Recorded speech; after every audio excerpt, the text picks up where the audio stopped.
Daily current affairs analysis UPSC civil service എക്സാമിനെ സംബന്ധിച്ച് വളരെ വളരെ ഇമ്പോർട്ടൻ്റ് ആണ്. അപ്പോൾ ദിവസവും കറണ്ട് അഫയേഴ്സ് അനാലിസിസ് കണ്ട് മനസ്സിലാക്കി പഠിച്ച് മുന്നോട്ട് പോകാനാണെങ്കിൽ നിങ്ങൾക്ക് യൂട്യൂബിലെ ലേണേഴ്സിൻ്റെ മെമ്പർ കമ്മ്യൂണിറ്റിയിൽ ജോയിൻ ചെയ്യാൻ വേണ്ടി പറ്റും. അപ്പോൾ ലേണേഴ്സ് യൂട്യൂബ് ചാനൽ നിങ്ങൾ സബ്സ്ക്രൈബ് ചെയ്തിട്ടുണ്ടെങ്കിൽ ആ സബ്സ്ക്രൈബ് ബട്ടൻ്റെ തൊട്ടടുത്തായിട്ട് ജോയിൻ എന്ന് പറഞ്ഞിട്ടുള്ള ഒരു ബട്ടൺ കാണാൻ പറ്റും. ഈ ഒരു ജോയിൻ ബട്ടൺ ക്ലിക്ക് ചെയ്ത് മാസം വെറും 159 രൂപയ്ക്ക് നിങ്ങൾക്ക് കറണ്ട് അഫയേഴ്സ് അനാലിസിസുകൾ മലയാളത്തിൽ എല്ലാ ദിവസവും കാണാൻ വേണ്ടി പറ്റും. അടുത്തൊരു വാർത്ത 129ാമത്തെ ഭരണഘടനാ ബില്ലാണ്. 129ാമത്തെ ഭരണഘടനാ ബില്ല് നമ്മൾ ഓൾറെഡി ഡിസ്കസ് ചെയ്തതാണ്. എന്താണ്? സൈമൾട്ടേനിയസ് ഇലക്ഷൻ നടത്തുന്നതിന് വേണ്ടിയിട്ടാണ്. അപ്പോൾ എന്താണ് ഈ ബില്ലിലെ വിശദാംശങ്ങൾ, എന്താണ് അതിന്റെ ഡീറ്റെയിൽസ് എന്നാണ് നമ്മൾ നോക്കാൻ വേണ്ടി പോകുന്നതായിട്ടുള്ളത്. വളരെ ബ്രീഫായിട്ട് നോക്കാം. അപ്പോൾ ഈ ഒരു ബില്ല് കൊണ്ടുവന്നിട്ടുണ്ടായിരുന്നു, ലോകസഭയിൽ കൊണ്ടുവന്നു. അപ്പോൾ അത് ജോയിന്റ് പാർലമെന്ററി കമ്മിറ്റിക്ക് വിട്ടിരിക്കുകയാണ്. അപ്പോൾ ഈ ഒരു ബില്ല് പ്രപ്പോസ് ചെയ്യുന്നത് 5 ഇയർ ടേം ആണ് ലോകസഭക്കും സ്റ്റേറ്റ് ലെജിസ്ലേച്ചേഴ്സിനും. അപ്പോൾ സംശയം, ഇടയിൽ വെച്ചിട്ട് എലക്ഷൻസ് അല്ലെങ്കിൽ ഇടയിൽ വെച്ചിട്ട് സഭ ഡിസോൾവ് ആയി പോയി, അല്ലെങ്കിൽ ഇടയിൽ വെച്ചിട്ട് നമ്മൾ എലക്ഷൻ നടത്തേണ്ടി വന്നു എന്നുണ്ടെങ്കിൽ ശേഷിക്കുന്ന രണ്ടാമത് വരുന്ന ഗവൺമെന്റിന് ശേഷിക്കുന്ന 5 വർഷ ടേമിൽ, ഉദാഹരണത്തിന് ഒരു ഗവൺമെന്റ് അധികാരത്തിൽ വന്നു, ടോട്ടൽ 5 വർഷമാണ് കാലാവധി. 3 വർഷം കഴിയുമ്പോൾ ആ ഗവൺമെന്റ് ഡിസോൾവ് ആയി പോയി. എന്ന് വെച്ചാൽ അവിടെ അവർക്ക് ഭൂരിപക്ഷം തെളിയിക്കാൻ പറ്റില്ല, സഭയിൽ ആയിരിക്കും ഭൂരിപക്ഷം ഇല്ല, അതുകൊണ്ട് തന്നെ ഗവൺമെന്റ് ഡിസോൾവ് ആയി പോയി. ശേഷിക്കുന്ന 2 വർഷം എന്ത് ചെയ്യണം എന്നുള്ളതിന് അടുത്ത ഇലക്ഷൻ നടക്കും. നിലവിൽ അടുത്ത ഇലക്ഷൻ നടന്നിട്ട് വരുന്ന ഗവൺമെന്റിന് അടുത്ത 5 വർഷം കിട്ടും. പക്ഷെ അതിനു പകരം പുതിയതായിട്ട് വരുന്ന ഗവൺമെന്റിന് 2 വർഷം മാത്രമേ കിട്ടുള്ളൂ. അത് കഴിഞ്ഞിട്ട് വീണ്ടും ഇലക്ഷൻ വരും. അപ്പോൾ റിമൈനിങ് ഡ്യൂറേഷനിലേക്ക് മാത്രമാണ് ഈ ഒരു മിഡ് ടേം ഇലക്ഷൻസിലൂടെ വരുന്ന ഗവൺമെന്റിന് അധികാരം ഉണ്ടാവുള്ളൂ എന്നുള്ളതാണ്.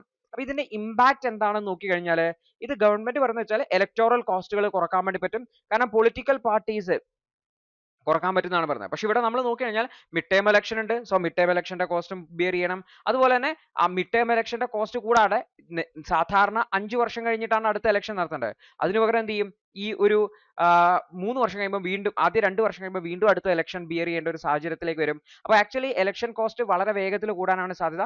ഇലക്ഷൻ റിലേറ്റഡ് ആയിട്ടുള്ള എക്സ്പെൻസസ് രാഷ്ട്രീയ പാർട്ടികൾക്കും കൂടും എന്ന് കൂടി ഓർത്തു വെക്കുന്നതായിട്ട്. അതേപോലെ തന്നെ ഇപ്പോഴത്തെ ഫ്രീക്വന്റ് ആയിട്ടുള്ള ഇലക്ഷൻസ് ഉണ്ടാവും എന്നുള്ളത് ഒരു കാര്യമാണല്ലേ. കാരണം നമ്മൾ നോക്കി കഴിഞ്ഞാൽ 3 വർഷം പിന്നെ 5 വർഷം, 8 വർഷത്തില് 2 ഇലക്ഷൻ നടക്കുന്നതിന് പകരം ഇവിടെ എന്തുണ്ടായി, ഇവിടെ ഈ ഒരു 5 വർഷത്തില് 3 ഇലക്ഷൻ നടക്കുന്ന സാഹചര്യത്തിലേക്ക് പോയി. നമ്പർ ഓഫ് ഇലക്ഷൻസ് കൂടി, ചെലവ് കൂടി, പക്ഷെ അക്കൗണ്ടബിലിറ്റി കൂടും. രണ്ടാമത് തെരഞ്ഞെടുത്ത ഗവൺമെന്റ് അത്ര എഫക്റ്റീവ് അല്ല എങ്കിൽ വീണ്ടും ജനങ്ങൾക്ക് മാറി തെരഞ്ഞെടുക്കാൻ വേണ്ടി പറ്റും എന്നുള്ളതാണ്.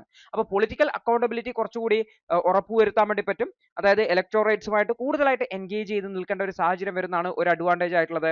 അതുപോലെ തന്നെ സ്റ്റേറ്റ് അസംബ്ലിയെ ലോകസഭാ ഇലക്ഷനുമായിട്ട് അലൈൻ ചെയ്യുന്നത് ഫെഡറലിസത്തെ ഇല്ലാതാക്കാൻ ശ്രമിക്കും. അതായത് പലപ്പോഴും ഇലക്ഷൻ നടക്കുമ്പോൾ ദേശീയ വിഷയങ്ങൾ ചർച്ചയിലേക്ക് വരും. സ്റ്റേറ്റ് ലെജിസ്ലേച്ചേഴ്സിന്റെ റോള് വളരെ മിനിമൽ ആയിട്ട് മാറും എന്നാണ് പറയുന്നത്. പക്ഷേ ഇവിടെ പറയുന്നത് വെച്ചാൽ, കാരണം വോട്ടേഴ്സിനെ അതിന് കൗണ്ടർ ആർഗ്യുമെന്റ് എന്താണെന്ന് വെച്ചാൽ, വോട്ടേഴ്സിന് വോട്ട് ചെയ്യുന്ന സമയത്ത് അവരുടെ താല്പര്യത്തിനനുസരിച്ച് വോട്ട് ചെയ്യാൻ അവർക്ക് അങ്ങനെ ഇഷ്യൂസ് ഒന്നുമില്ല. വോട്ടേഴ്സിന് അവർക്ക് സെപ്പറേറ്റ് ആയിട്ടുള്ള ചോയ്സുകൾ ഉണ്ടാക്കാൻ പറ്റും എന്ന് തന്നെയാണ് പറയുന്നതായിട്ടുള്ളത്. അതായത് ജനങ്ങളോട് പറയുന്നില്ലല്ലോ സെൻട്രൽ ഗവൺമെന്റ് നോക്കി സ്റ്റേറ്റിൽ വോട്ട് ചെയ്യും എന്ന് പറയാം. അതിന് ഇൻഫ്ലുവൻസ് ഉണ്ടാവും, അത് സ്വാഭാവികമായിട്ടും ഉണ്ടാവും എന്നുള്ളതാണ്. പൊളിറ്റിക്കൽ സ്റ്റെബിലിറ്റി വെച്ച് നോക്കുമ്പോൾ ഫിക്സഡ് ടേം പ്രൊപ്പോസൽ എന്ന് പറഞ്ഞു കഴിഞ്ഞാൽ പൊളിറ്റിക്കൽ സ്റ്റെബിലിറ്റി, ഒരു ക്രൈസിസ് സിറ്റുവേഷൻ വരുമ്പോൾ പൊളിറ്റിക്കൽ സ്റ്റെബിലിറ്റിയെ ലിമിറ്റ് ചെയ്യുന്നതാണ്. പ്രത്യേകിച്ച് മിഡ് ടേം ഇലക്ഷൻസിന് വന്നു കഴിഞ്ഞാൽ അവിടുത്തെ വരുന്ന ലെജിസ്ലേച്ചറിനെ വളരെ ഷോർട്ട് ഡ്യൂറേഷൻ മാത്രമേ ഉണ്ടാവുള്ളൂ. അപ്പോൾ മിഡ് ടേം ഇലക്ഷൻ എന്ന് പറഞ്ഞു കഴിഞ്ഞാൽ വരുന്ന ഗവൺമെന്റിന് 5 വർഷം സമയമില്ല. അവർ പറഞ്ഞ പ്രഖ്യാപനങ്ങൾ അവർക്കുള്ള 2 വർഷമോ 3 വർഷമോ കാലയളത്തിനുള്ളിൽ നടത്തേണ്ടതായിട്ട് വരും.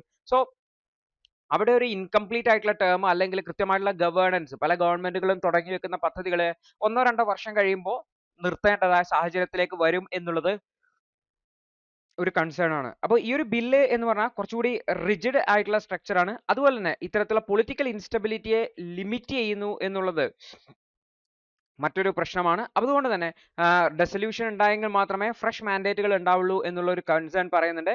പക്ഷേ ഇതിൽ മിഡ് ടേം ഇലക്ഷൻസിനെ അലോ ചെയ്യുന്നുണ്ട്. പൊളിറ്റിക്കൽ ഡെഡ് ലോക്ക് ഉണ്ടായിക്കഴിഞ്ഞാലോ, മെജോറിറ്റി ഇഷ്യൂസ് ഉണ്ടായിക്കഴിഞ്ഞാലോ, പ്രത്യേകിച്ചും അത് ഷോർട്ടർ ടെന്യൂറിലേക്ക് നയിക്കും. അത്തരത്തിൽ മിഡ് ടേം ഇലക്ഷൻസ് വഴി പുതിയ ഗവൺമെന്റ് വരുന്ന ഒരു സാഹചര്യമാണെന്ന് ഓർത്തുക. ഇനി ഗ്ലോബൽ സ്റ്റാൻഡേർഡ് നോക്കി കഴിഞ്ഞാൽ ഇവിടെ concept of constructive vote of no confidence എന്ന ഐഡിയ ആണ് ഉദ്ദേശിച്ചിട്ടുള്ളത്. പക്ഷേ ഇത് നമ്മൾ നോക്കി കഴിഞ്ഞാൽ ഇന്ത്യൻ പൊളിറ്റിക്കൽ സിസ്റ്റത്തിൽ അത്ര സ്യൂട്ടബിൾ അല്ലാത്തത് കൊണ്ട് ആ ഒരു idea constructive vote of no confidence എന്ന് പറയുന്നത് തള്ളിയിട്ടുണ്ട്. അപ്പോൾ UK ഒരു ഫിക്സഡ് ടേം പാർലമെന്റ് സിസ്റ്റം ആണുള്ളത്. 5 വർഷത്തെ ഫുൾ ടേം ആണ് ഗവൺമെന്റിനുള്ളത്. പക്ഷേ ഇവിടെ ഓർത്തു വെക്കേണ്ട കാര്യം, ഇവിടെയും അതേപോലത്തെ ഒരു സിസ്റ്റം ആണ്. പക്ഷെ ഇവിടെ ഫുൾ ടേം ഓഫർ ചെയ്യുന്നുണ്ട്. പക്ഷെ അവിടെ ഒരു മിഡ് ടേം ഫ്ലെക്സിബിലിറ്റി എന്ന് പറയുന്ന ഒരു വിഷയം അധിക ഫീച്ചർ ഉണ്ട്. അതുവഴി അക്കൗണ്ടബിലിറ്റി ഉറപ്പുവരുത്താൻ പറ്റും എന്നുള്ളതാണ്.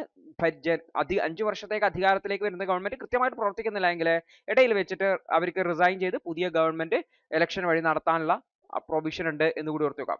ദി ഹിന്ദുവിന്റെ ഇന്നത്തെ വിശകലനം കണ്ടതിന് നന്ദി. നിങ്ങൾക്ക് ഇത് സഹായകരമായെന്ന് വിശ്വസിക്കുന്നു.